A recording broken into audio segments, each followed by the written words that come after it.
જય સ્વામિનારાયણ. તમે જોઈ રહ્યા છો કે આ નાસિક શહેરની ગલીની અંદર અમે દર્શન કરવા માટે પ્રવેશ કરી ચૂક્યા છીએ. બરાબર પહોંચ્યા ત્યારે 4:30 વાગ્યાનો સમય હતો. નાસિકની અંદર જે તમે દર્શન કરો છો અને જે પગથિયા બહેનો ઉતરી રહ્યા છે તે અરુણા, વરુણા અને ગોદાવરી, આ 3 નદીનો ત્રિવેણી સંગમ છે. ભારતીય સંસ્કૃતિના જે આપણા તીર્થો એમાંય ખાસ માની શકાય કે જેને આપણે કુંભ સ્નાન કહીએ છીએ. કુંભ સ્નાન મહાપ્રયાગરાજની અંદર પણ થાય છે. હરિદ્વાર અને નાસિકમાં પણ કુંભ સ્નાન કરવામાં આવે છે. જ્યારે નાસિકની અંદર કુંભ સ્નાન કરવામાં આવે ત્યારે અરુણા, વરુણા અને ગોદાવરી, આ ત્રિવેણી સંગમમાં આ કુંભ સ્નાન મેળો ભરાય છે. આ ગોદાવરી નદી અતિ પવિત્ર માનવામાં આવે છે. જે ગોદાવરી નદીના કિનારે ગૌમુખમાંથી સુંદર જળ વહી રહ્યું છે. અહીંયા ગોદાવરી દેવીનું પ્રાચીન મંદિર છે. જે મંદિર પાછળના ભાગમાં તમે આ દર્શન જે મંદિરના કર્યા એના પાછળના ભાગમાં બીજું ગોદાવરી દેવીનું મંદિર છે. જ્યારે નાસિકની અંદર કુંભ મેળો ભરાય ત્યારે જ આ મંદિર એને ખોલવામાં આવે છે. કિનારા પર સરસ મજાના યાત્રાર્થીઓ એ ગોઠવાઈ ગયા છે અને જ્યારે આરતીનો સમય હોવાથી તમામ યાત્રાર્થી બહેનો એ કિનારા પર ધૂન ભજન કરી રહ્યા છે, જેને આપ નિહાળી રહ્યા છો. જ્યારે ગોદાવરીજીના આરતી કરવામાં આવે તેનાથી પહેલાં જે કિનારા પર અમે લોકો ઊભા છીએ એ કિનારાને ત્યાંના લોકો કહેતા પૂજારી લોકોને એ ગોદાવરીમાંથી જળ ભરી અને એને ધોઈ નાખે છે, કહેતા ચોખ્ખા કરી નાખે છે અને પછી તમામ યાત્રાર્થીઓ એને ત્યાં આરતી માટે પ્રવેશ આપે છે. ગોદાવરી નદીના આરતી પહેલાં જે કિનારે સાંખ્યોગી બહેનો ઊભા છે એના સામેના કિનારે શિવજીનું મંદિર છે. જે શિવજીના મંદિરમાંથી ભગવાન શિવ એનું મુખારવિંદ એને બ્રાહ્મણ લોકો આ ગોદાવરીના કિનારા પર લાવે અને કોઈ યજમાનો હોય અને કોઈ યજમાન ન હોય શિવજીના પૂજન માટે તો બ્રાહ્મણ લોકોએ શિવજીનો કંકુ, ચોખા, ફૂલ આદિથી પૂજન કરી અને દૂધથી અભિષેક કરે છે. જે તમને દેખાઈ રહ્યું છે એ જ શિવજીનું મંદિર. તમામ યાત્રાર્થી બહેનો ત્યાંના પૂજારીના કહેવાથી સરસ મજાની રામકૃષ્ણ ગોવિંદની ધૂન કરી રહ્યા છે. આજ ગઈતી કાલેન્દ્રીને તીર એ આદિ કીર્તનના પદ પણ ગાઈ રહ્યા છે, જેનાથી પૂજારી લોકો અતિ ખુશ થઈ અને પોતે સ્વામિનારાયણ ભગવાનના જયનાદનો ઘોષ કરી રહ્યા છે. આરતીની તૈયારી થઈ રહી છે, જેનો તમે નજારો નિહાળી રહ્યા છો. તો જે સામે શિવાલય છે એમાંથી ભગવાન શિવજી એનું મુખારવિંદ લઈ અભિષેક કરી અને આ ગોદાવરી નદીમાં ડૂબકી લગાવવામાં આવે છે. ગોદાવરી નદી એના આરતી શરૂ થવાથી સામેના કિનારે બંને બાજુ કિનારા પર ભૂદેવ લોકો, ત્યાંના પૂજારી લોકો એ આરતી કરી રહ્યા છે. પણ એકદમ એ આરતી એ આપણે અપલક જાણે નિરખી અને દર્શન કરીએ એવો અહેસાસ થાય કે મટકો મારવાનું પણ મન ન થાય. એનું કારણ છે કે સરસ મજાની જુદી જુદી છઠ્ઠાની અંદર અને જ્યારે નૃત્યની સાથે આરતી થતી હોય એવું દ્રશ્ય એના આપણે દર્શન કરી રહ્યા છીએ. એક બાજુ ભૂદેવ લોકો પીળા વસ્ત્ર ધારણ કરી અને ગોદાવરીજીની આરતી કરી રહ્યા છે, તો સામેની સાઈડમાં એવી રીતના લાઇટો ગોઠવેલી છે કે તમને અલગ અલગ કલરની અંદર પૂજારી લોકોના આરતીના દર્શન થઈ રહ્યા છે. જ્યારે ભગવાન શિવ એના મુખારવિંદને ગોદાવરીની અંદર ડૂબકી લગાવવામાં આવે છે એનું કારણ છે કે એકવાર ઇન્દ્રની સભાની અંદર પિતામહ બ્રહ્મા એને 5 મુખ હતા. એ 5મું મુખ એ કાયમના માટે નિંદા કરતો હોવાથી ભગવાન શિવજીએ ક્રોધાવેશમાં આવી અને 5મા મુખ છે એનું છેદન કરી નાખ્યું. તમે જે આરતીના પૂર્વે દર્શન કર્યા એના પછી આ કિનારા ઉપર ફરી આરતી થશે એનો તમે નિધારો નિહાળી રહ્યા છો. આરતી પૂર્વે આ રીતે ડમરૂનો નાદ કરવામાં આવે છે અને ત્યારબાદ આરતી પ્રગટાવવામાં આવે છે. ભગવાન શિવ એને બ્રહ્માજીનું મુખારવિંદ છેદન કર્યું એટલે બ્રહ્મહત્યા લાગી. બ્રહ્મહત્યામાંથી મુક્ત થવા માટે ભગવાન શિવ અનેક તીર્થોની અંદર ફર્યા, છતાં પણ કોઈ તીર્થની અંદર એ બ્રહ્મહત્યામાંથી મુક્તિને પામ્યા નહીં. એ વખતે ભગવાન શિવજી ફરતા ફરતા સારાએ બ્રહ્માંડમાં પણ કોઈ એવું તીર્થ મુક્ત કરનાર ન મળ્યું ત્યારે ફરતા ફરતા એ સોમેશ્વર નામના તીર્થની અંદર ફર્યા. ગોદાવરી નદીનો આરતીનો લાવો સાંખ્યોગી બહેનો પણ લઈ રહ્યા છે, જેના આપણે ઘેર બેઠા દર્શન કરીએ છીએ. અને જ્યારે જ્યારે એવા દર્શન કરીએ ત્યારે મનથી સંકલ્પ કરો કે અમે પણ ગોદાવરીજીના આરતી કરી રહ્યા છીએ, તો આપણને એટલું જ ફળ પ્રાપ્ત થાય. ભગવાન શિવ સોમેશ્વર પહોંચ્યા છતાં પણ એ પાપમાંથી મુક્ત ન થયા, પ્રાયચિત્ત ન થયું. અને એ વખતે એક ગાયનો નાનો એવો વાછરડો, એણે બ્રહ્મહત્યાના પાપમાંથી મુક્ત થવા માટે ભગવાન શિવને ઉપાય બતાવ્યો. વાછરડો કહે છે કે આપને જો એનું પ્રાયચિત્ત જોઈએ તો હું કહું એ સ્થાન પર તમે ચાલો.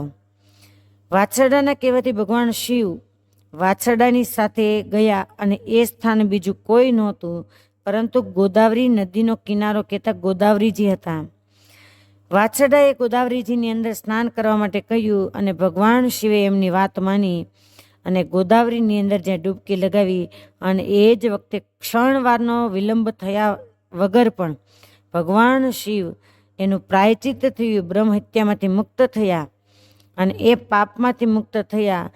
એ જે ઉપાય ભગવાન શિવને વાછરડાએ બતાવ્યો, એ વાછરડો બીજો કોઈ નહીં પણ સ્વયં નંદીજી હતા.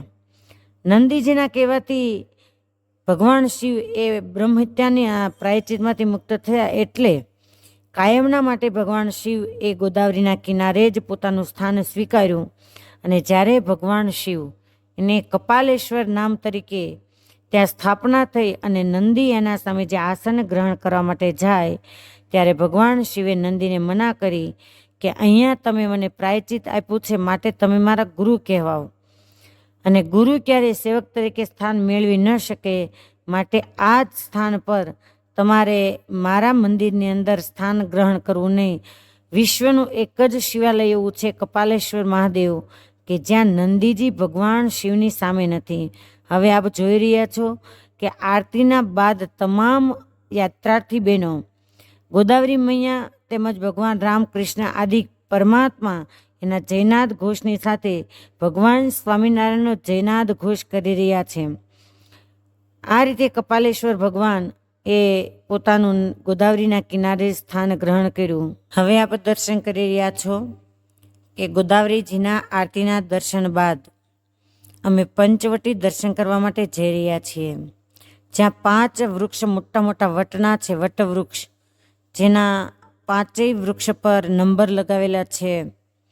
જે પંચવટીની જગ્યા અતિ પવિત્ર અને ભગવાન રામચંદ્ર એના ચરણ કમળથી અંકિત થયેલી છે કે કોઈ પણ પાપી જીવાત્મા પણ ત્યાં પ્રવેશ કરે તો પાપમાંથી મુક્ત થાય. જે વૃક્ષ પર જૂની પર્ણકુટી એ બોર્ડ મારવામાં આવ્યું છે, ત્યાં ભગવાન રામચંદ્ર મા સીતા અને લક્ષ્મણની સાથે 14 વર્ષના વનવાસમાં અહીંયા નિવાસ કરીને રહ્યા હતા.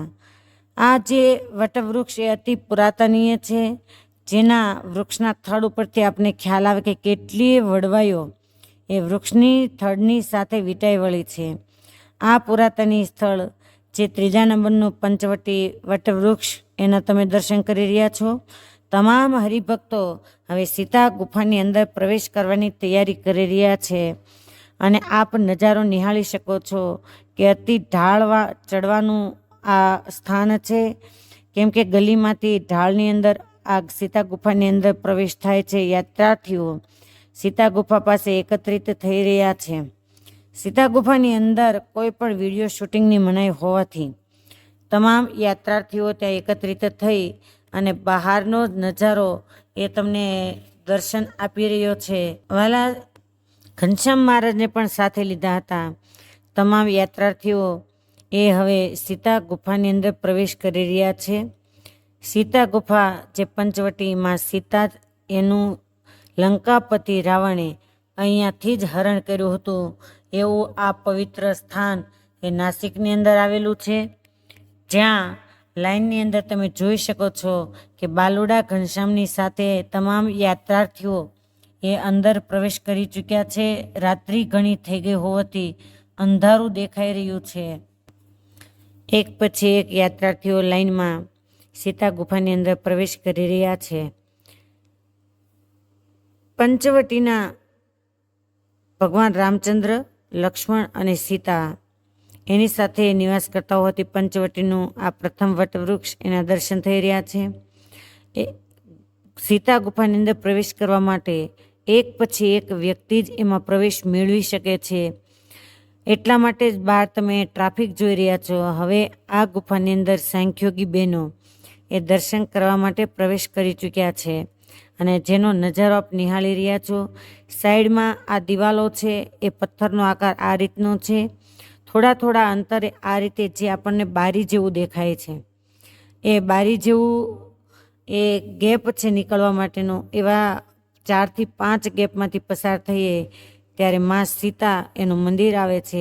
આ જે બારી તમે નિહાળી રહ્યા છો એનાથી બહાર શિવજીનું મંદિર છે. તો આ સીતા ગુફાના દર્શન આપણે કર્યા. હવે તમને જે ગગનચુંબી શિખરના દર્શન થઈ રહ્યા છે તે નાસિકમાં આવેલું કાલારામ મંદિર, ભગવાન રામચંદ્રજીનું આ મંદિર છે જે 350 વર્ષ પુરાતની એવું પૂજારી લોકો અનુમાનથી કહેતા હતા કે 350 વર્ષ પુરાતની આ મંદિર છે.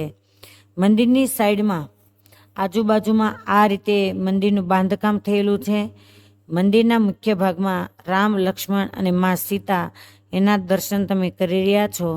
ભગવાન રામચંદ્રજીની આ મૂર્તિ સ્વયંભૂ છે અને શ્યામ શિલા હોવાથી આ ભગવાનને કાલારામ તરીકે ઓળખવામાં આવે છે.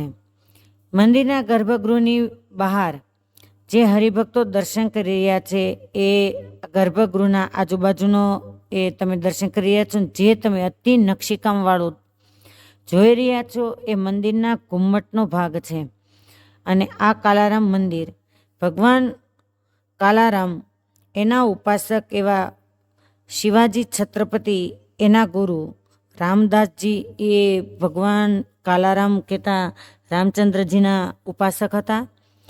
શિવાજી મહારાજના ગુરુ રામદાસજી એમ કહેવાય કે ઢાંકણીમાં જ્યારે રહેતા ત્યારે 12 વર્ષ સુધી રોજે અહીંયા આવતા હતા અને આ મૂર્તિમાં એ અગાધ શ્રદ્ધા ધરાવતા હતા.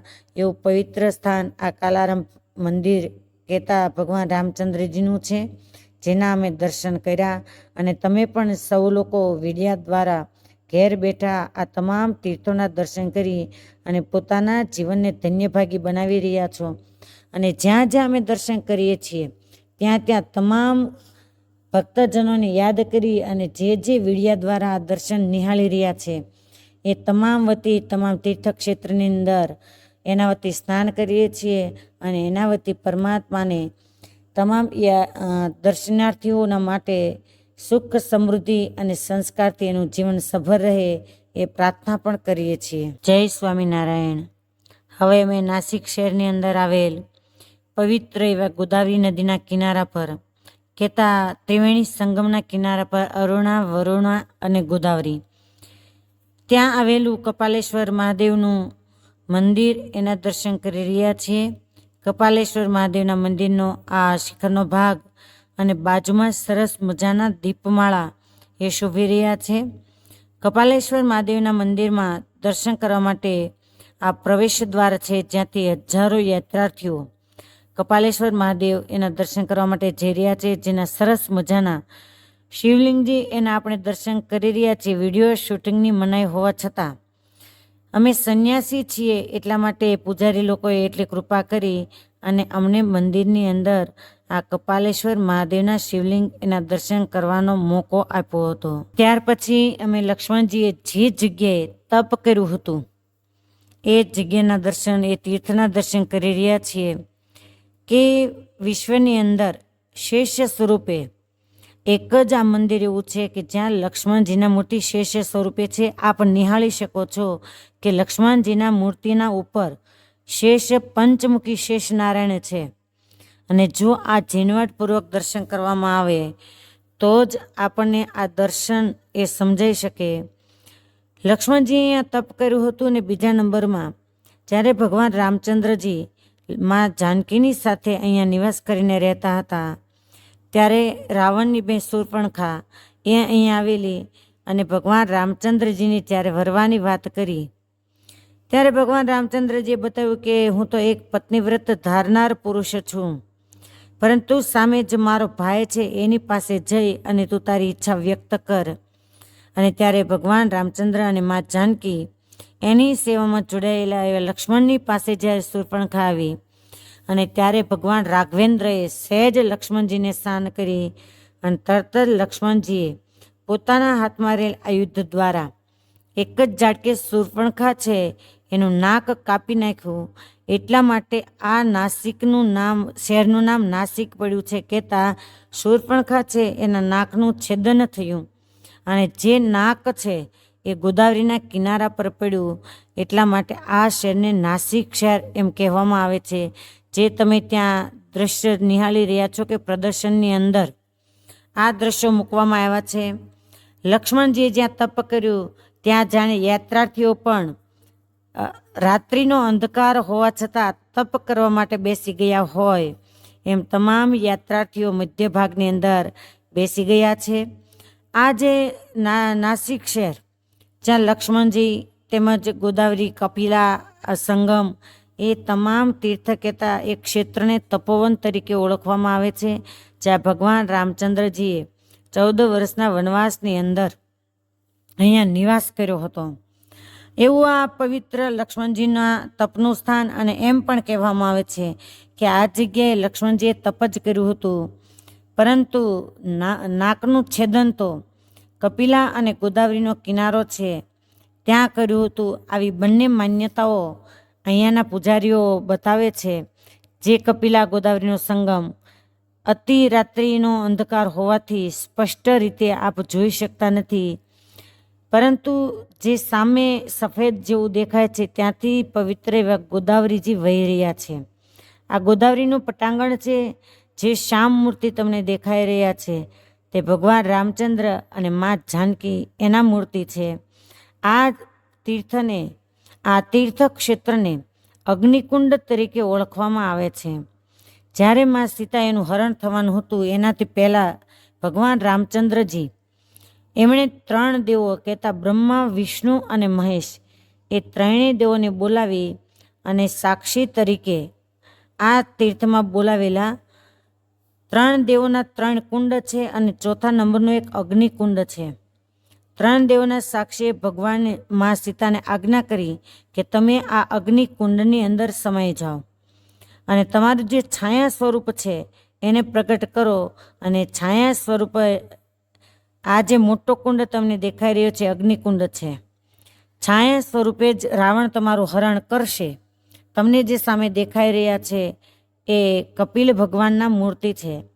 અહીંયા જે લક્ષ્મણજી એ શૂર્પણખા એનું નાક છેદન કરી રહ્યા છે એ મૂર્તિના તમે દર્શન કરી રહ્યા છો. જે બાજુમાં જ કપિલા નદી વહી રહ્યા છે. ભગવાન રામચંદ્રજીએ આ જગ્યાએ અગ્નિને સાક્ષી માન્યા હોવાથી આજે તમે નિહાળી રહ્યા છો તે કપિલા નદી છે, જે આગળ જતા ગોદાવરીજીને મળે છે, જેથી આને ગોદાવરી અને કપિલા સંગમ તરીકે ઓળખવામાં આવે છે. પૂરપાટની અંદર ગોદાવરીજી વહી રહ્યા છે, પરંતુ સ્પષ્ટ એ નદીના દર્શન અમે કરાવી શકતા નથી, કેમ કે અંધારું ઘણું થઈ ગયું હતું. રામચંદ્રજીએ સીતાજીને આ અગ્નિકુંડની અંદર પ્રવેશ કરવાની આજ્ઞા આપી અને જે સીતાજીએ કુંડની અંદર પ્રવેશ કર્યો, જેને અગ્નિકુંડ નામનું તીર્થક્ષેત્ર કહેવામાં આવે છે. તો આ નાસિકના તપોવનની અંદર આવેલા અનેક તીર્થો છે, પરંતુ સમય નહીં હોવાથી, રાત્રિનો સમય ઘણો થઈ જવાથી અમે જે લક્ષ્મણ રેખા તેમજ રામ લક્ષ્મણ જાનકી મંદિર કહેતા કે જ્યાં રામચંદ્ર ભગવાન પર્ણકુટી બાંધીને રહ્યા હતા, એ આદિ ઘણા તીર્થો છે. હનુમાનજી મહારાજ કહેતા લંબે હનુમાનજી મહારાજ પણ છે, પણ એ સમયના અભાવે અમે દર્શન કરી શક્યા નથી.